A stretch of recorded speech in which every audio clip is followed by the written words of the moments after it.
Et on ouvre le débat dans Sénat 360 avec mes invités sur ce plateau. Laurence Théatin, bonjour, vous êtes journaliste politique à François et Outre-mer Première, merci d'être avec nous. Yvan Goua est également sur ce plateau, bonjour, vous êtes porte-parole des 500 frères en Ile-de-France, secrétaire de l'association Trop Violent. J'accueille également Antoine Karam, bonjour, vous êtes sénateur de la Guyane, apparenté au groupe La République En Marche, merci d'être avec nous. Et Jean-Michel Martial est également sur ce plateau, bonjour, vous êtes le président du Conseil représentatif des Français d'Outre-mer, le CREFOM. Merci à tous les cadres. Première question pour vous, Antoine Karam. Quel bilan dressez-vous de cette visite du chef de l'État en Guyane? On a dit un bilan parfois un peu amer. Alors pour moi, le bilan est mitigé parce que s'il y a eu le fond, et on en reparlera, il y a eu aussi la forme. Je pense qu'on aurait pu éviter les incidents du jeudi soir. D'autant plus qu'il y a eu des accords qui ont été signés le 21 avril. Et que sous le quinquennat précédent. Sous le quinquennat précédent, mais qui engageait l'État. Et à partir du moment où l'État est engagé, ces accords doivent être respectés. Ouais. Or, dans ces accords, si le milliard 80 est engagé, mais les 2 milliards 3 additionnels, j'ai entendu, vous avez entendu comme moi, nous sont renvoyés pour les assises de l'outre-mer. Or, nous ne sommes pas inscrits dans cette démarche. Donc, à partir de ce moment, je ne suis pas d'accord avec ce qui a été proposé à Cayenne pendant ces derniers jours. Même analyse, Yvonne Goua, un bilan un peu mitigé? Oui, en fait, du coup, certaines annonces, certaines méthodes de communication, hein, parce que dès l'arrivée, indiquer qu'on n'est pas le Père Noël, c'est quand même à un moment donné particulier. C'est-à-dire que surtout pour une population qui s'est réveillée et qui, à un moment donné, a émis quelques revendications. Donc après, on prend le recul d'analyser la conférence de presse sur l'accord et on se dit que même si la chute est un peu chaotique, encore une fois, on provoque le collectif, on les traite de délinquants et de plein de choses dont je me passerai. Finalement, à l'intérieur, il y a des choses qui sont dites et des propositions qui sont faites.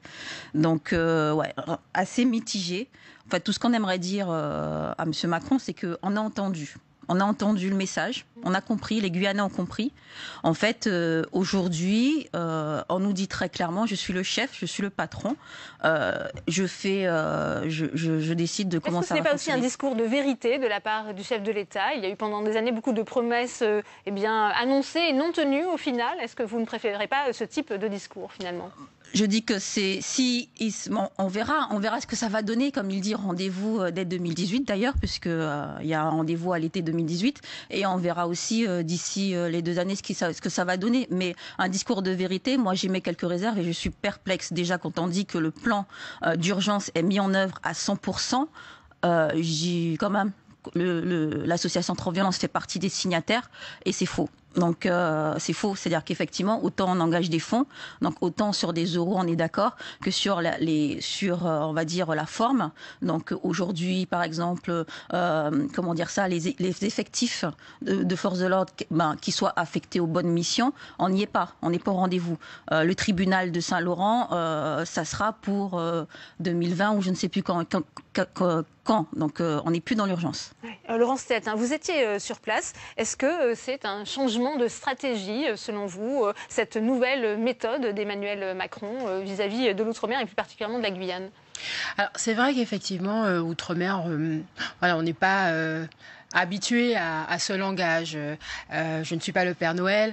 Alors ça a été assez mal pris en Guyane, mais ça a aussi été mal pris ailleurs, Outre-mer. Alors c'est vrai que j'ai des confrères journalistes qui me disent, mais il l'aurait dit aussi dans l'Hexagone, mais sauf qu'il y a un rapport particulier Outre-mer qui fait que, ça reste, il y a des susceptibilités qu'il faut peut-être un peu ménager.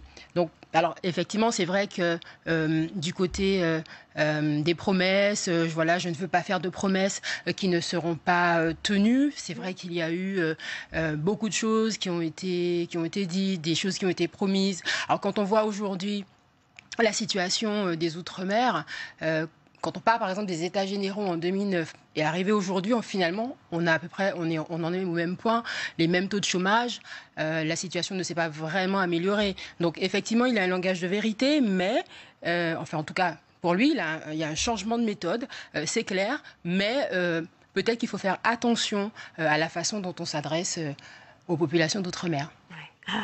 Jean-Michel Martial, on parlait de ce changement de stratégie du chef de l'État. Est-ce que ça vous inquiète, finalement, par rapport aux politiques qu'il compte mettre en œuvre outre-mer? Si ça m'inquiète, nous sommes tous vigilants. La société civile, la société associative, les élus, tout le monde est vigilant. Effectivement, il semble qu'il y ait un changement de méthode, il y a un parler différent, on le voit en bras de chemise, il est vraiment dans l'action. Nous nous appuyons sur les faits et on voit qu'il y a un temps de latence entre le moment où les choses sont dites et le moment où elles entrent en exécution. Et entre les deux, les seuls qui souffrent, c'est la population. Donc la population souffre toujours trop. Elle le manifeste, les élus le traduisent. Maintenant, quand cela va-t-il cesser? Quand les mesures vont-elles être opérationnelles? On est en train d'attendre les assises pour déterminer à partir de quand les urgences seront prises en compte réellement. C'est un peu délicat, on ne peut pas se satisfaire uniquement de cette situation, bien qu'on sache que cette méthode-là a du bon. Il y a quand même des urgences qu'il faut traiter de manière différente. Mais Antoine Karam, finalement, Emmanuel Macron l'avait déjà dit pendant sa campagne, les plans de convergence sur 10 ans, c'est terminé. Il faisait allusion à la loi pour l'égalité réelle des Outre-mer de février 2017, qui avait tracé finalement une méthode pour mettre à la fois en œuvre ces plans de convergence sur 5, 10 ou 15 ans. Il n'y a pas de surprise finalement dans son discours. Non, moi je ne veux pas m'inscrire dans cette déclaration. Il y a eu des événements majeurs qui ont mobilisé la population guyanaise. Quand dans une ville comme Cayenne, il y a 30 000 personnes qui défilent, ça représente 3 millions de personnes à Paris. Les gens sont descendus pour protester contre l'insécurité, pour avoir des moyens pour que la Guyane se remette à niveau, pour un certain nombre de besoins élémentaires, l'eau potable, l'électricité, la santé, l'éducation. Les gens se sont mobilisés. Moi, je reviens sur l'accord. L'accord doit être respecté. Oui. Ni plus ni moins. Qu'est-ce qu'il vous dit sur les 2,3 milliards qui n'ont pas été versés? Ça sera renvoyé aux assises. Alors, assises, vous savez que j'ai une histoire politique. J'ai vu passer 5 présidents de la République en Guyane. Alors c'est vrai qu'ils ont fait des promesses, avec des états généraux, des plans verts, avec des assises, et tunti quanti. Finalement, les assises, elles se déroulent dans la rue. Parce qu'à chaque fois que la Guyane a pu obtenir quelque chose, c'est parce que la rue l'a demandé. Je pense au rectorat, je pense à l'université, je pense à la question du prix de la cherté de vie et de l'essence, et aujourd'hui, ces accords de Guyane. Alors, il faut respecter des engagements. Il faut trouver les voies et les moyens pour permettre à la Guyane de pouvoir sortir de son état de sous-développement. Il y a un paradoxe en Guyane. D'un côté, le centre spatial qui est hyper performant, et de l'autre, et puis la journaliste, Mme Tatin, qui est là, a pu le constater, à moins de 10 km de Cayenne, il n'y a pas d'eau et d'électricité et de téléphonie mobile. Voilà la réalité de ce territoire. Si on ne prend pas en compte cette réalité, je peux vous dire que la mèche est déjà allumée depuis longtemps, et les élus que nous sommes, nous ne pourrons pas. Mais vous êtes deux sénateurs, La République En Marche, ça va peser, ça? Attendez, moi, qu'il n'y ait pas de malentendu. Je suis rentré dans ce groupe en tant qu'apparenté parce que c'était le seul groupe au Sénat qui offrait un espace d'expression aux sénateurs de l'Outre-mer. Nous sommes 2. Mais je suis d'abord un élu de Guyane. Et je suis membre d'un parti qui est un parti autonomiste qui s'appelle le Parti socialiste guyanais. Donc je suis libre. Mais complètement libre. Et ce qui compte, c'est l'intérêt supérieur de mon pays. Je ne suis pas dans une stratégie politicienne ou électoraliste, je préfère le dire tout de suite. Yvan Goua, il y a ces assises de l'outre-mer. Finalement, le sénateur Karam le disait, les revendications, on les connaît, les demandes des Guyanais, elles ont été exprimées dans la rue. Ça va servir à rien, ces assises? Voilà, tout à fait. C'est-à-dire qu'en fait, en même temps, on essaye de nous faire passer un discours de vérité, mais qui ne peut pas être entendu, qui n'est pas compris, puisqu'en parallèle, en fait, c'est sous couvert quand même de contre-vérité. D'accord ? À un moment donné, on dit que les Guyanais sont des enfants gâtés qui demandent des milliards et des euros. En fait, le discours à la conférence était très tourné autour des euros. Je tiens quand même à préciser que ces euros-là, quand même, c'est des écoles, c'est de l'eau potable, des routes, ce sont des besoins, comme on disait ici, primaires, mais quand même essentiels. Donc les réduire à des euros, c'est un peu maîtriser la population quand même, mépriser ceux qui les ont construits, et aussi de dire qu'on a mis de côté les élus. Si à un moment donné, effectivement, au début, c'était vrai, parce que ça a été expliqué, parce que pour qu'on en soit quand même 50 ans après à ce niveau-là, c'est que les élus ne sont pas entendus, d'accord? Ils ne sont pas représentatifs, ils ne sont pas assez... Donc la population a décidé, a dit très clairement aux élus, mettez-vous de côté, c'est un peu ça, c'est vrai, et nous allons réclamer notre dû. Parce que c'est un dû, l'eau potable. Je ne connais aucune commune de France qui n'a pas d'eau potable et d'électricité potable. D'électricité. Laurence Théatin, on voit bien que ces assises de l'outre-mer, beaucoup d'élus et la population ultramarine commencent à douter de leur utilité. Alors, c'est vrai que... Voilà, c'est vrai que ce qu'on dit, ce que la population dit, que ce soit en Guyane et ailleurs, c'est que... on craint que ce ne soit des assises de plus. Parce que c'est vrai qu'il y a eu les États généraux, comme Antoine Karam le disait, il y a eu les États généraux.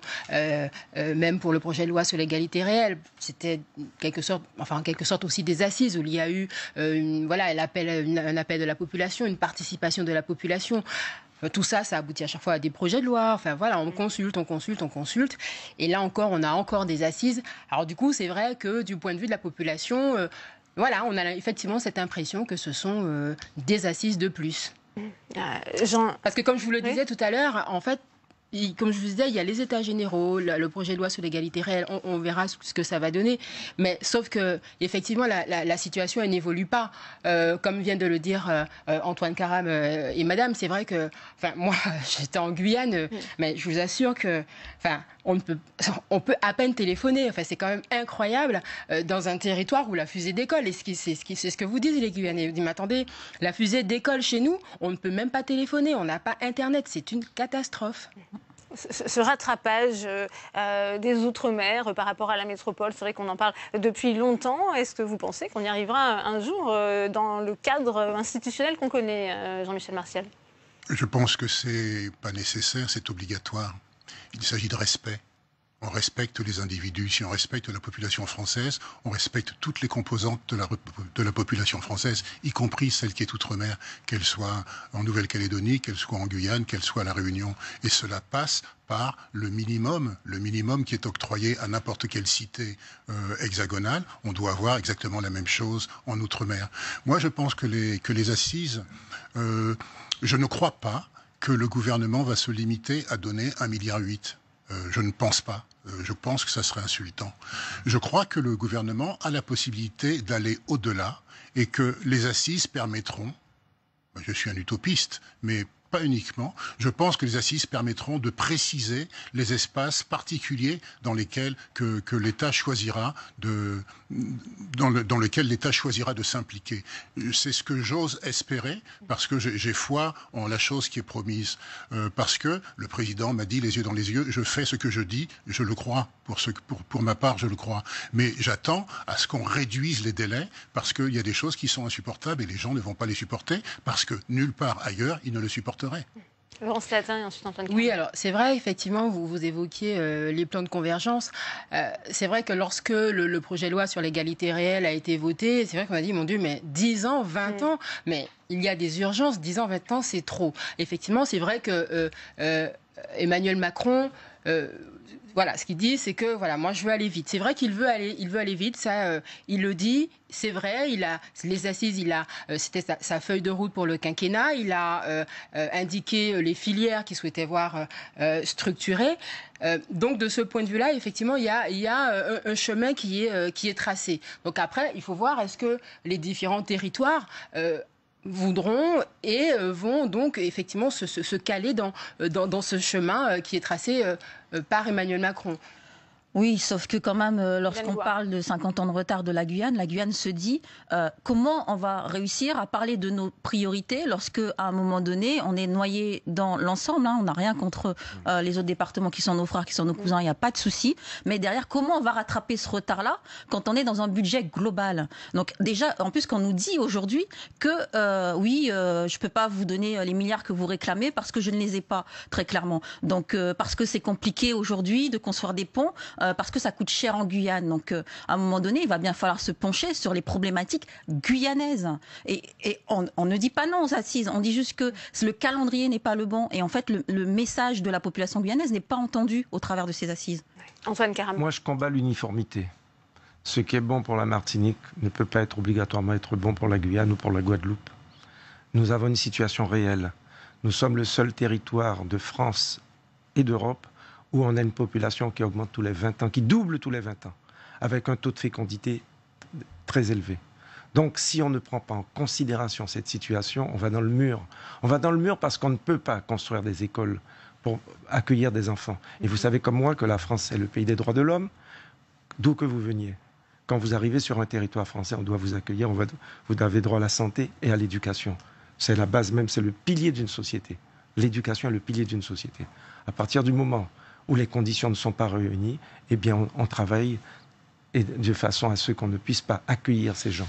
La question de l'immigration, il faudra en parler de façon très objective. Et il faut le dire. Pourquoi en Guyane on a accueilli et comment on a fait pour accueillir 20 000 personnes de plus qui sont demandeurs d'asile aujourd'hui, en moins de 3 ans.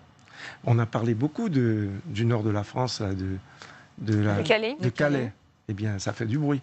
Et aujourd'hui en Guyane, vous avez des gens qui dorment dans la rue parce qu'il n'y a pas de centre d'accueil pour accueillir ces personnes. Voilà la réalité de la Guyane. Pour moi, la satisfaction que je retiens de visite du président de la République, ça a permis à la presse nationale et à la presse internationale d'avoir un regard sur la Guyane. Parce que s'il n'y avait pas eu les événements de mars-avril en pleine élection présidentielle, les événements se sont invités dans la campagne présidentielle. Personne n'aurait parlé de la Guyane qu'en dehors de la fusée qui part tous les mois. Emmanuel Macron qui était accompagné de Jean-Claude Juncker, le président de la Commission européenne. Est-ce que des solutions aussi peuvent venir de l'Union européenne pour l'avenir de la Guyane? Mais l'Union européenne, enfin, je reprends ma parole, a une dette envers. C'est la Guyane qui donne en Amérique du Sud la dimension internationale de l'Europe. Nous partageons 1250 km de frontières, dont 700 km de frontières avec un géant qui s'appelle le Brésil. C'est la porte d'entrée du Mercosur. Comment voulez-vous que la Guyane soit laissée pour compte, alors que c'est elle qui donne? Et d'ailleurs, Juncker l'a reconnu. Il a dit à un moment donné, en tous les cas, il a écrit, qu'il reconnaît qu'il y a une faute politique de l'Union européenne depuis des années d'avoir laissé la Guyane dans un tel état.